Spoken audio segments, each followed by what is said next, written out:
lot of emails recently with students just wondering what the overall process is for getting the AMS grant. So the first step really just reviewing the handouts, reviewing our website, which I'll show you at the end, and just learning about what the requirements are. You can certainly come and schedule an appointment to speak to Steve or I. We'd love to just brainstorm ideas and help you connect with faculty and discuss the feasibility of your project, and certainly the application steps. I can definitely advise you on that. Once you put together a proposal, it's due March 4th for summer. You can just email me, or you can bring it in to Lakeland Fence as well. And probably a week or two after I get all the applications, then we'll arrange for the faculty to meet. I think there's 4 or 5 faculty members on the committee, and there's no interview, so they'll just read your proposals. And in this last cycle, all the proposals, we had 5 students submit applications, and they all were approved. But I believe all of them were approved with revisions. So sometimes the faculty will say, yes, this is great, but most of the time they'll have suggestions, things to change, or maybe connect you with a faculty member they think will really be able to help. I know 2 of our students, they had requested that they actually increase their budget because they didn't think they were going to be able to make it on the amount that they had originally put down. So we'll give you advice and feedback. And pretty soon after that, so we'll let you know by email if your project was approved and any revisions, and you can work with our office to make those changes. And then if you are awarded a grant, then there'll just be some forms. They're actually all on the website, and just hand in the forms to me, just like walk in the study, travel forms, and then you're pretty much good to go. I would just add that if you have no idea about a project, still feel free to make an appointment with me. Last 10 years I worked in the honors program and was the thesis advisor to countless students, and so I worked with humanities to architecture, from natural sciences to business, and so not all those majors are here. So I can help you brainstorm, and then also help you get connected with faculty here and further help you. But I love the brainstorming. I love research too. So I invite you, if you have no idea, come in and we'll brainstorm. For the application checklist, it's actually quite similar to a lot of fellowships and scholarships that our office handles. So it's actually pretty good practice if you submit an AMS proposal to kind of get into how the whole application process works for this grad school. Is probably somewhat similar too. So you just need a 1-page application, an abstract, your proposal, 2 recommendation letters, transcript, budget, and then any other maybe pictures or videos, anything else that you think might be helpful. We'll go through all of those. Yeah, one of the things I want to point out is that we're shortening the requirement to just 4 pages. I think previously it had been like 6 to 10. So I think 4 is really feasible, and it doesn't have to be like a dissertation proposal. It can be, like if more is needed, we'll definitely tell you. So, it doesn't have to be hugely burdensome as long as we get a lot of essentials in it. And if more is needed, we'll definitely help you with that.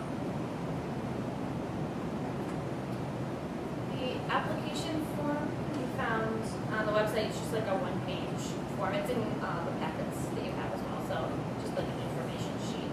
But if you can't access it for some reason, just let me know and I can get you a copy of it. Abstract, I'm sure most of you have written abstracts for papers for your classes, but just a summary of about 250 words, just outlining your project and showing how you will benefit from it as a student. Just a good glimpse into what you're proposing. And a transcript, since this is just an internal award, an unofficial is fine. You can just print out the unofficial transcript. But you're certainly welcome to contact the registrar, and they can send the unofficial transcript to our office either way. Yeah, and in terms of the 250 words, we're not rigid about it. Like I would say, like 2/3 of a page, double spaced is fine. So if you go over that, that's fine. And, the real point is just to,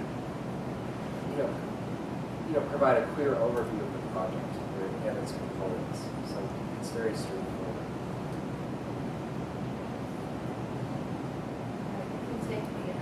Oh, Proposal. the nitty gritty. Yeah. I'm not going to go through each one of these, but a good proposal in my mind has like 3 very essential components, which is like an introduction, like why is this relevant? Why study this? Why do this?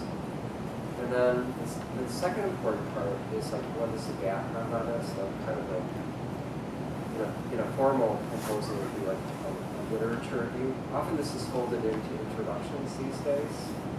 And then the important thing is methods, so methodology. So like, how are you going to do it? What are the steps? How many goals do you have? If it is a project, Bridget, like yours was not like a social science or natural science project, so it's a humanities project. So it's like the goals are quite different if you're studying Grimm's fairy tales and going to theater than if you're studying barometric changes in divers. I would say that at the end of your introduction you want to state your goals, and then the big thing is in your methodology you want to spell out the essential steps that you would take to accomplish your goals. And so it's really partly a logic process.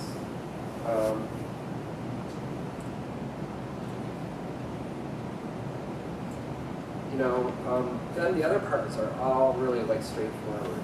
Like once you have your goals and your methods done, then you can think about a timeline and how you're going to implement. So all these other things are straightforward. One of the things I would say also,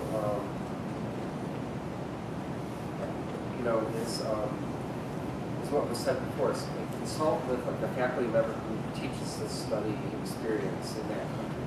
They are probably a wealth of information. And yeah, we had the 2 revisions were like to add money to the budget because it was underestimated based on faculty experience. So the big things are like your objectives and your methodology. Those are the only 2 hard parts. All the rest are very feasible. You want to talk about the other components? Sure.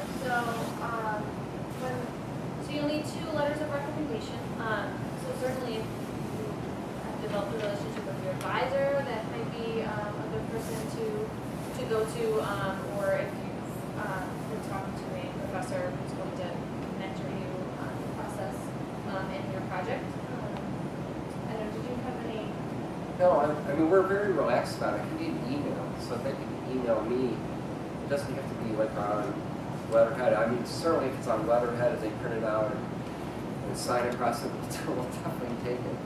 But they can send it to me by email too. As long as they try to cover.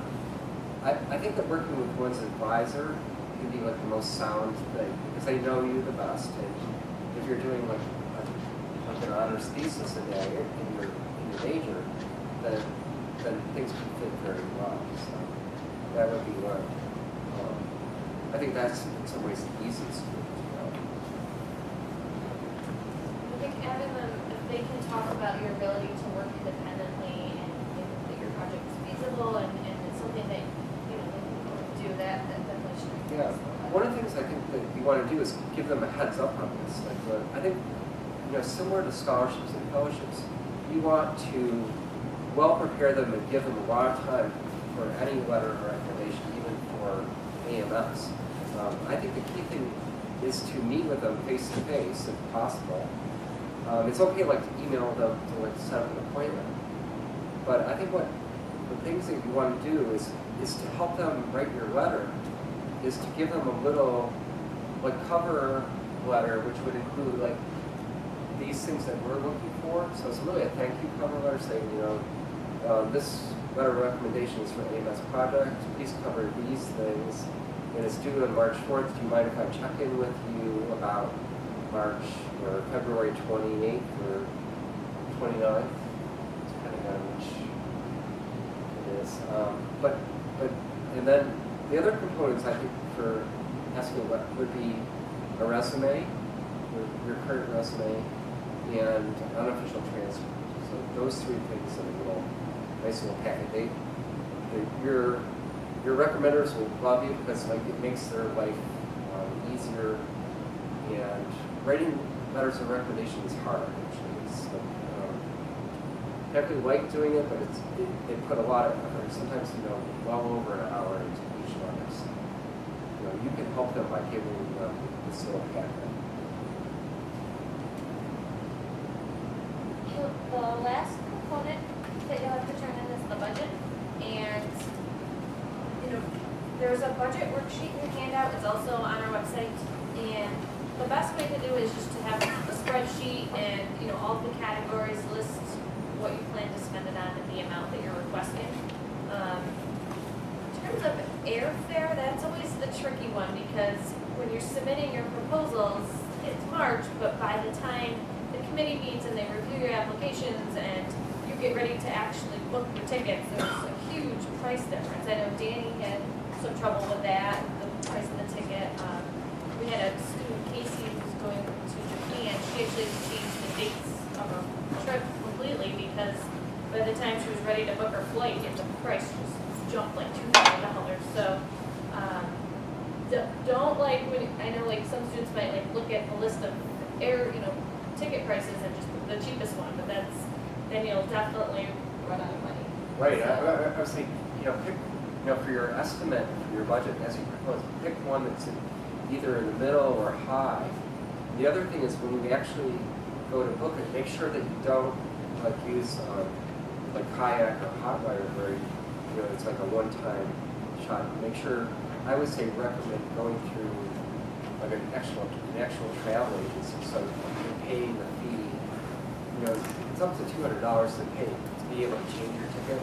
But that's a sound thing when you're studying abroad is to pay that $200 so you can change your ticket because things come up. So that would be my advice: is don't buy an absolute fixed ticket like hot wire or kayak. Other expenses, certainly lodging and meals. Meals usually cost more than you think they will. And for all of these, you'll need to have receipts. But I know a lot of places you're going to be getting food or items from street vendors, and they may not have receipts. So just when you are there, just make sure you're writing everything down so you have an accurate amount that you've spent. But just collect as many receipts as possible. Receipts that we get in Mandarin, we're not at a debt to Mandarins, but you can bring them in and Renee will have the fun with we can